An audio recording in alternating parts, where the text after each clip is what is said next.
je vois ce que tu veux dire. Ce que ça m'a apporté, donc là je vais revenir à des éléments, des fragments de ma biographie, ma propre biographie langagière. Ça m'a permis de comprendre ma socialisation langagière. Donc j'ai vécu dans un univers, bien que ce soit un petit village, qui était complexe, où il y avait déjà des migrants, il y en avait même dans ma famille. Il y avait le patois parlé par ma mère, mais pas pour s'adresser à ses enfants, mais à certaines personnes du village. Par exemple, le jardinier qui venait l'aider à mettre en place son potager à la fin de l'hiver. Donc elle lui parlait patois, il lui répondait en patois, et je me demandais bien ce que c'était que cette langue. Je voyais que il y avait des points de ressemblance avec le français, mais ça n'était pas véritablement le français. De la même manière, lorsque j'ai appris l'allemand à l'école, en 6e, il se trouve que dans mon environnement, il y avait un germanophone, et lorsque je lui ai demandé de m'aider pour mes premiers exercices, il m'a certes aidé, mais ce que je ramenais en classe, le professeur était tellement surpris qu'il me dit « Mais d'où tu sors ça ?» Donc j'ai dit « Non, non, je me suis servi de mon livre, tout ça, je n'ai absolument rien dit, bien sûr, mais j'ai compris qu'il y avait des différences entre la langue telle qu'elle était enseignée et la langue telle qu'elle était pratiquée par les locuteurs ordinaires. J'avais aussi une spécialité, donc c'était une interrogation, ça m'a permis de comprendre ça. Donc j'ai appris plus tard avec la sociolinguistique que ce phénomène était très répandu dans le monde. C'était celui qu'on appelle d'un nom très savant la diglossie, à ne pas confondre avec le bilinguisme.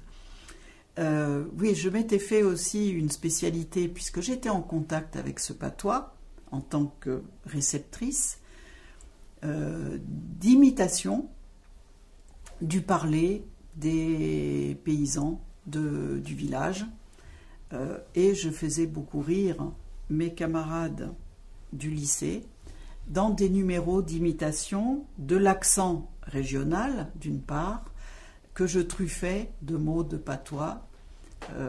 J'imitais les paysans avec lesquels je prenais le car pour qu'ils allaient vendre leurs poules et leurs œufs au marché. Et moi, j'étais au fond du car avec une ou deux copines, pas plus, parce qu'on n'était pas nombreux à aller au lycée à cette époque. Il n'y avait qu'un car très tôt le matin et qui rentrait très tard le soir. Et donc, par ces numéros, bien sûr, je faisais énormément rire mon entourage. Et au début de mes enseignements et de mes recherches en sociolinguistique, je me suis sentie très coupable de ces moqueries, et j'ai appris une chose, c'est à respecter toutes les formes de langage, toutes les langues et leurs locuteurs surtout, parce que respecter les langues ne sont pas des êtres vivants. Ce qui m'importe, ce sont les gens qui les parlent. Et empêcher un jeune enfant d'être fier de la langue parlée dans sa famille, la langue de ses parents, l'aider à pouvoir mettre des mots sur cette langue, ça a été mon combat pendant toute ma carrière. Et finalement, c'était réparer un peu ces injustices et le fait que je n'ai pas reconnu non plus ma mère comme étant bilingue ou ma grand-mère comme étant bilingue, et peut-être même une mère plurilingue. Elle avait des compétences aussi dans d'autres langues.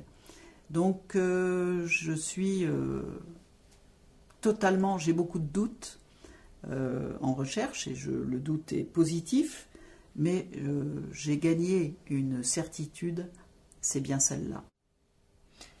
Merci beaucoup Jacqueline pour cet entretien et pour ta générosité, encore une fois, de nous avoir livré tous ces éléments de ton parcours qui nous permettent encore mieux de te connaître. Merci beaucoup.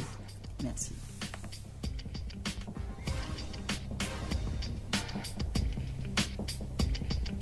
Long is the way from Haïti jusqu'ici. Long, long, long est le chemin for my brother, sister, moi et toute ma famille. Walking down the avenue, Sam Tim Droll dans Groville A.